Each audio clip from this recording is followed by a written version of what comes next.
Bien, habituellement, c'est une forme pyramidale. On ne peut pas faire des assemblées générales à tous les 2-3 jours ou à toutes les 2 ou 3 semaines quand on a une décision importante à prendre. Alors, tu as ton assemblée générale qui, elle, est le cœur de ton syndicat et qui peut prendre des décisions. Habituellement, ce qu'on voit en assemblée générale, c'est nommer les vérificateurs, approuver des rapports de comité, procéder à des élections, décider d'orientation, prendre des décisions particulières aussi, approuver les décisions qui ont été prises par le CA durant l'année.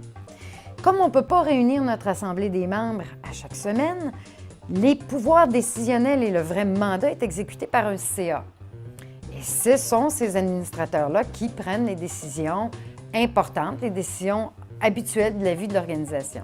Il y a aussi des CE, ça veut dire certains membres du CA, au nombre de 3 habituellement, peuvent aussi prendre des décisions, mais ça, c'est vraiment dans des cas d'urgence, des décisions spécifiques. Mais dans les règlements de la personne morale, les pouvoirs des uns et des autres sont tous écrits. Alors, c'est à ça qu'il faut se référer. De façon générale, le CA doit agir conformément aux orientations et décisions d'une AGA. Il peut arriver où une AGA va décider, va adopter un mandat très précis. Il est résolu que le CA signe tel contrat ou pose tel geste de façon précise. Et il peut arriver que ce geste-là ou cette recommandation-là soit contraire à un règlement ou une loi. Le conseil d'administration ne peut pas être ordonné de poser un geste illégal. Le conseil d'administration va considérer la résolution de l'AGA et va agir dans le meilleur intérêt de la personne morale. Et s'ils ont des craintes, ils vont devoir se faire conseiller.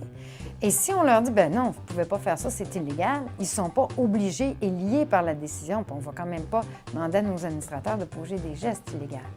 La conséquence de ne pas suivre une résolution d'AGA, c'est que l'année suivante, je dois rendre compte de mon administration.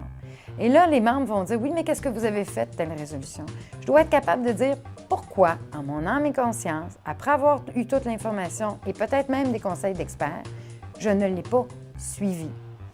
Et peut-être que je ne serai pas réélue, peut-être qu'au contraire, ils vont apprécier que je n'ai pas mis l'argent des membres et la personne morale comme telle à risque. Alors, je suis responsable de mes décisions, mais on ne peut jamais m'ordonner de faire quelque chose qui est contraire à mes principes, à mes valeurs ou qui serait illégal.